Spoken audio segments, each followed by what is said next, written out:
Welcome back, guys. In the last video, we did a comprehensive review of the interior and the exterior of the C6 project. So if you missed it, be sure to check out that video right after this one. For today's video, we're going to do a comprehensive test drive to see if we can uncover any mechanical issues. So let's get started. Toys for life. But before we do that, since I'm going to be driving the C6 pretty darn hard, I've got to take a few minutes to make sure it's got fresh engine oil. And while I'm under there, I'm going to check the differential and the transmission fluids to make sure they're topped off. So let's get after it. This can be done, by the way, with a floor jack and jack stands. Let's slide underneath here and take a look at the transmission. Clearly we've got a little bit of a leak, but nothing's dripping. Seems to be coming from the top here of the T56, which is pretty common. I'm going to go ahead and I cleaned off the plug already. I'll take that out and we'll just check the level out for now and then probably clean it up. And I can tell by using my little tool here that it's just barely below the fill hole. So it's good.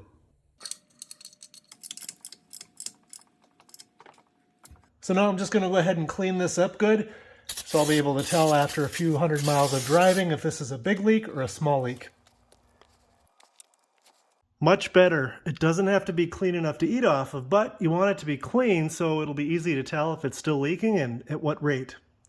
Now let's move and check the rear end differential fluid. It's a good sign though that we don't have a leak because there's not much seeping out between the axle and the diff cover. Same thing over here, that's a pretty minor amount, so I'm expecting this to be full, but we'll see. You can see right there it's 342 gears, which is stock for every manual transmission, C5 and C6, and we'll go ahead and check it by removing the drain plug here and putting our little feeler in there.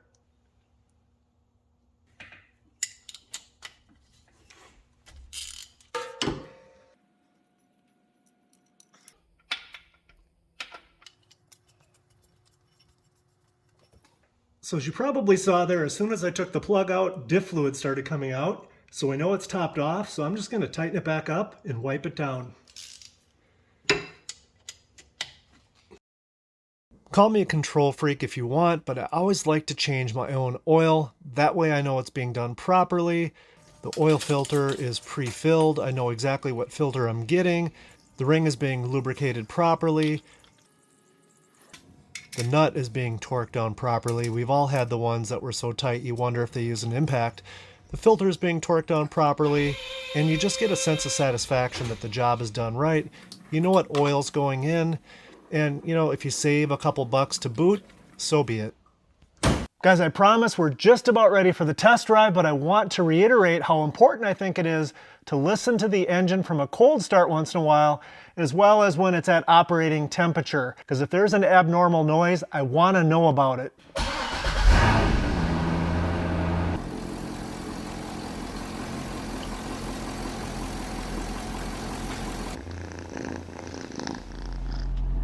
All right, so I'm happy with the way it sounds. We've got good oil pressure. Let's go for a spin.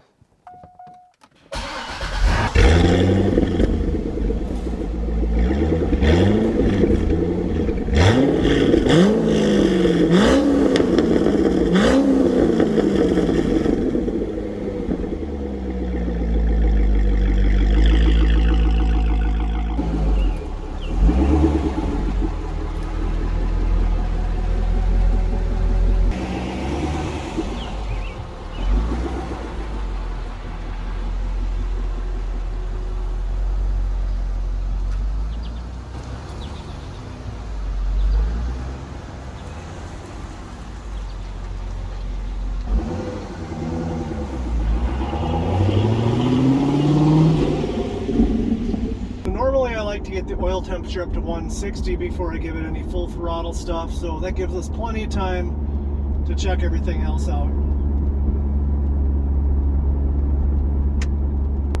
Starting with the air conditioning, let's crank that up, see how that feels.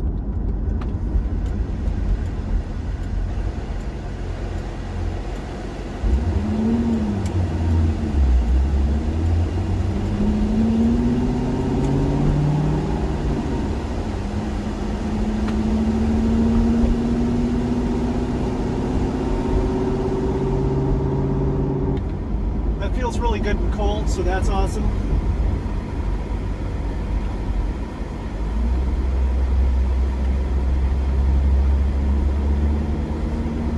Turn this down so you guys can hear me. Next, I'm just kind of looking at all the gauges, making sure that everything looks appropriate for what we're doing. We're at 14 volts, speedometer works good, tachometer's fine, oil pressure still at like 50, and coolant temps right around, it's like about 160 already. And of course the gas gauge. I'm not sure if C6s have the same level of issues with gas gauge problems that C5s do, but so far, knock on wood, this one's been flawless.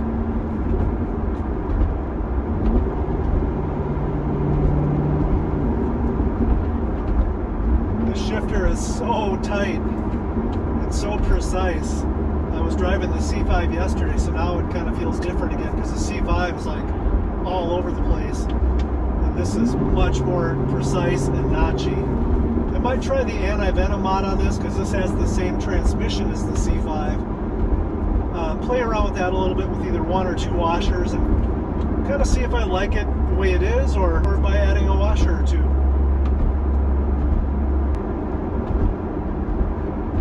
I don't think you guys can pick it up, but the heads-up display on this, it's nice and bright, but boy, it's vibrating all over the place. Hopefully that's a common issue that I can get in there and fix because it renders it pretty much useless. Still pretty cold oil temperature wise, so I'm not going to do any full pulls or anything, but I'm going to go all the way through the gears so you guys can see, make sure all these gears work good.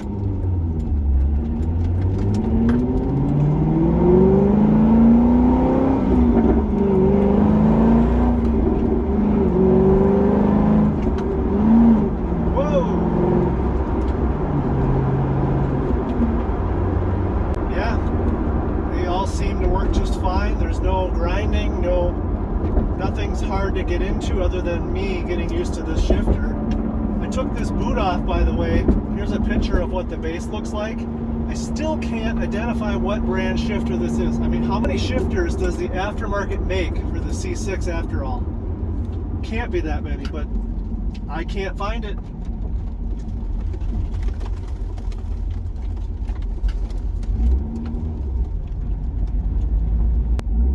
Wait for this car, and I'm gonna just do a brake test if I can.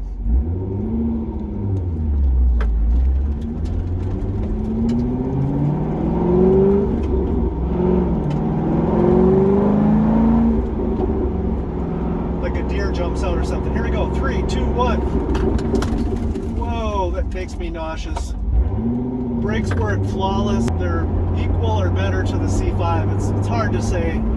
Honestly, if I ever did like a test where I was trying to see which one could brake the quickest, I'd have to have somebody else do it because those power stops make me nauseous super quick.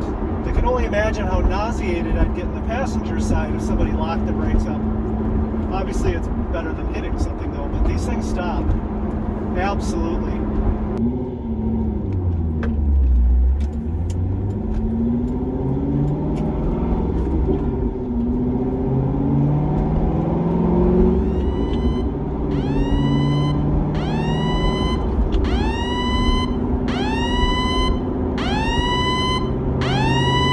I love those guys, except for when they're behind me with their lights on. Let's do like a 0 to 60 mile blast and see how this goes. Here we go. 3, 2, 1, go!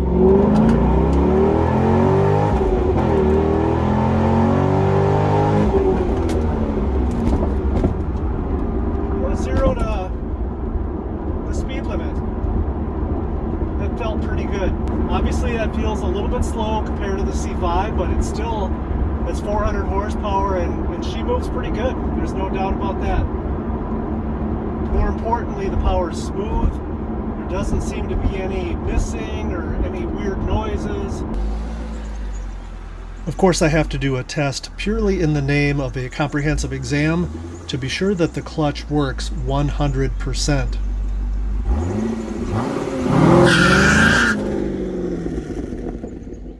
And after the fact, you want to take a look at the pavement, make sure you can see 2 black stripes. That way you know your posi traction's working.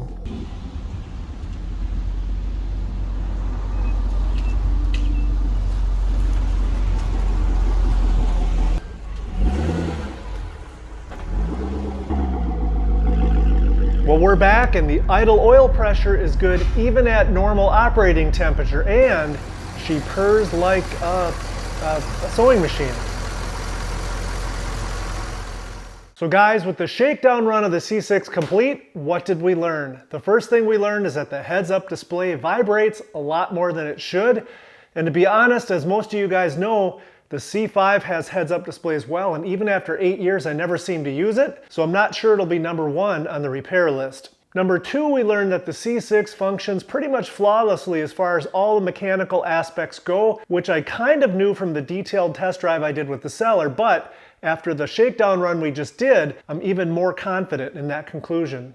Now all I have to do is figure out what to do next with the C6. If you've got an idea, please leave it in the comments below. You know I try to read them all. Thanks for making it this far, guys. If you enjoyed it, hit that thumbs up so that YouTube knows to share this content with the Corvette community. Consider subscribing if you haven't already. And most of all, thanks for watching.